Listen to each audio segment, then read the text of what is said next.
क्या टेलीग्राम सच में free speech का प्लेटफॉर्म है या फिर इलीगल एक्टिविटीज का सेफ जोन बन चुका है? सबसे पहले समझते हैं टेलीग्राम आखिर है क्या। टेलीग्राम एक क्लाउड बेस्ड मैसेजिंग ऐप है जिसे 2013 में लॉन्च किया गया था। इसकी खासियत है fast messaging, large file sharing, encrypted chats, secret chat channel और लाखों लोग वाले ग्रुप्स। यही फीचर्स इसे पावरफुल भी बनाते हैं और कंट्रोवर्शियल भी। अब बात करते हैं उन देशों की जहां टेलीग्राम विवादों के केंद्र में रहा। पहला देश है भारत। भारत में हाल ही में टेलीग्राम को लेकर बड़ा विवाद देखने को मिला।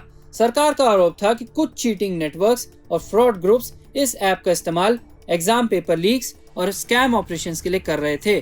खास तौर पर नीट यानी national eligibility cum entrance test विवाद के दौरान टेलीग्राम पर लीक्ड पेपर्स और फेक आंसर कीज सर्कुलेट होने के आरोप लगे।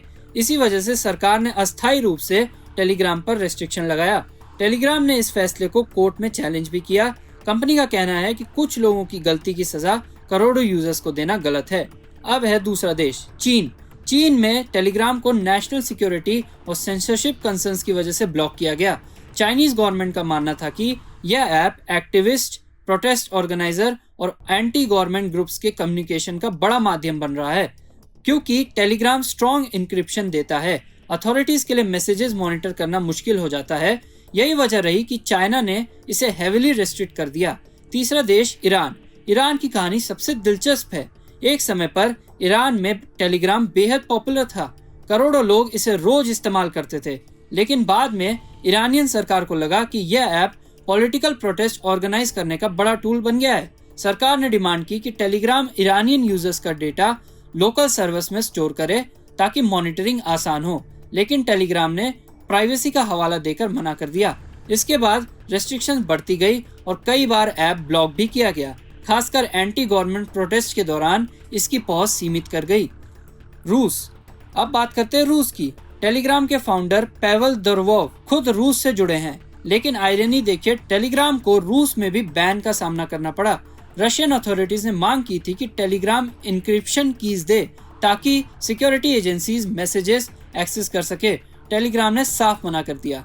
2018 में रशिया ने टेलीग्राम को ब्लॉक करने की कोशिश की। लाखों आईपी एड्रेसेस तक ब्लॉक किए गए, लेकिन यूजर्स ने वीपीएन का इस्तेमाल करके ऐप चलाना जारी रखा। आखिरकार 2020 में बैन हटा लिया गया, लेकिन 2026 में फिर से रेस्ट्रिक्शंस बढ़े और कई फीचर्स स्लो या लिमिटेड कर दिए गए।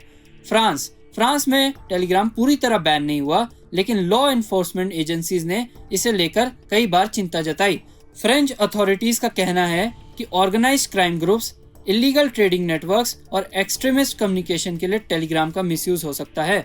यानी समस्या ऐप से कम उसके मिसयूज से ज्यादा है। अब सबसे बड़ा सवाल, टेलीग्राम पर बार बार आरोप क्यों लगते हैं?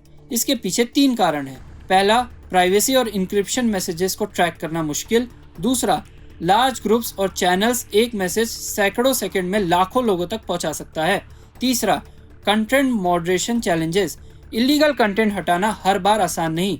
यही वजह है कि कुछ लोग टेलीग्राम को डिजिटल फ्रीडम का सिंबल मानते हैं, तो कुछ इसे डार्क इंटरनेट का गेटवे कहते हैं। लेकिन असली डिबेट यही है, क्या प्राइवेसी के नाम पर गवर्नमेंट्स पीछे हट जाए या सिक्योरिटी के नाम पर लोगों की डिजिटल फ्रीडम कम कर दी जाए? अब फैसला आपको करना है। टेलीग्राम पर पाबंदी लगाना आसान है, लेकिन क्या बैन ही हर प्रॉब्लम का सलूशन है, या गवर्नमेंट को मिसयूज रोकने के लिए स्मार्टर सिस्टम बनाना चाहिए? आपका क्या मानना है? प्राइवेसी ज्यादा जरूरी है या सिक्योरिटी? कमेंट में हमें जरूर बताएं। प्रभातखबर.com, विश्वास वही, रफ्तार नहीं।